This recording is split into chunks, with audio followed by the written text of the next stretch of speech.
Is drafting an off-ball linebacker within the top 10 of the NFL draft a good or bad idea? James, we're going to break that down with all the news coming out of the Combine this weekend with Sonny Styles and Arvell Reese taking headlines with their insane performance in Indianapolis. But before we get into that, if you have not already, if you're finding Big Game Energy for the first time, make sure you are subscribed to us here. Get us on Instagram, get us on TikTok as well. We are posting all kinds of football content all the way throughout the offseason. We're keeping you up to date and informed. So, James, this weekend at the Combine, some notable performances went down, namely the two linebackers from Ohio State, Arvell Reese and Sonny Styles. James, how do you feel about those guys as prospects on the next level? Oh, man. It's funny when we get to the Combine. We're going to find out some of these guys' draft stock either go really high or really low.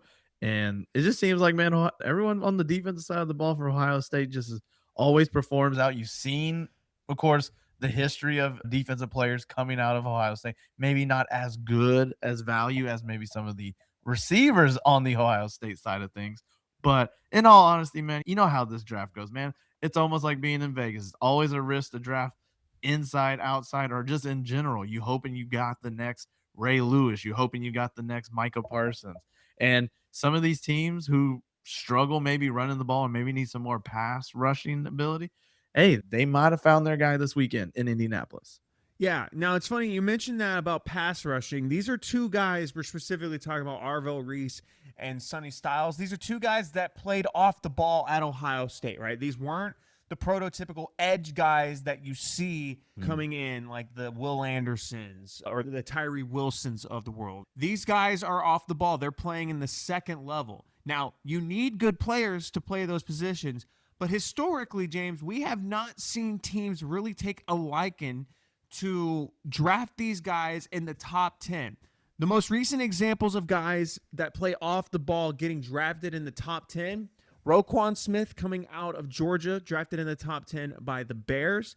And then in 2019, Devin White being drafted by the Buccaneers at 5th overall. Now, these are two cases where both players did not get second contracts with the team that drafted them. Correct. Roquan Smith, as we know, is the best off-ball linebacker in the NFL, but he had a contract falling out with the Bears, and it ended with a trade with him going to Baltimore. And then on the other side, Devin White, he fell off so quick from Tampa, signed a one-year deal with the Eagles, and didn't play a single snap for them with his second contract. So it has been the case that teams don't get their money's worth when they draft guys that early at that position. The two examples I can think of off the top of my head of guys that they were drafted in the top 10 as off-ball linebackers and it worked out, Luke Kuechly and Patrick Willis. But we're also talking about two absolutely generational all-time guys at the position.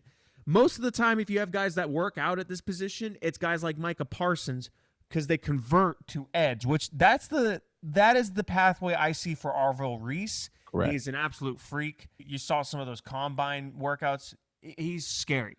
The way he moves is insane. But Sonny Styles is a guy, I would just say this. Proceed with caution. If you think that drafting an off-ball linebacker in the top 10 is worth it just because of how great Sonny Styles looks, it very, very rarely works out for teams in the NFL. Yeah, no, you're right. Lee, you mentioned history as well, but I'm going to say this, just a disclaimer. Hey, homeboy's daddy ain't watching our video. Have you seen his daddy? Oh, man. If he said, you draft my son, yes, sir. Yes, sir. And just move on. Just move on. Sign the contract immediately, sir. Sorry, yeah, sign the contract. But no, yeah, it's interesting. He mentioned Luke Kuechly and Patrick Willis, and we thought those guys would have played even longer careers, and guess what they did? They retired early. In NFL, it's always, and I'll say this because I'm with you on this. I always look at it as being an Eagles fan, and now I'm pretty sure you, obviously being a Texans fan, the game is won within the trenches. And can you find more value in maybe those positions than maybe, like you mentioned, an off-ball linebacker? That would be something that could be maybe he drops out and maybe he goes to a team in the middle tier that, hey, maybe I do need an off-ball linebacker. And we thought he was going to go 5, but they heard Spencer's take on off-ball linebackers, and guess what? Hey, they were like, hey, that's true, man.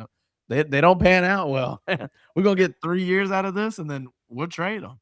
Yeah, and I guess in a year where the draft class as a whole isn't super strong, I guess that's why we're having these conversations. But if I'm a team drafting in the top 10, I'm not drafting anything other than like a quarterback, an offensive or defensive lineman, a skill position like wide receiver or tight end, but not running back specifically. Like linebackers, off ball linebackers really are the running back of the defensive side of the ball. Right. Where, okay, I'm going to give you 3 names.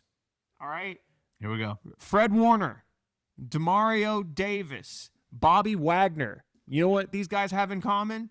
These are 3 of the best inside linebackers the NFL has seen over the past decade, and all of them were day 2 draft picks. Yeah. This is a position you can get value on later in the draft. Correct. I think just if you have a guy you like in the top 10, I think the best bet would be trade back, see if you can get your guy in the mid-teens, late first round, and stockpile more draft picks, but don't use that pick on an off-ball linebacker inside the top 10. Yeah, not at all. I'm with you on this. I can't believe it's already March, and April will be here soon, my guy, soon.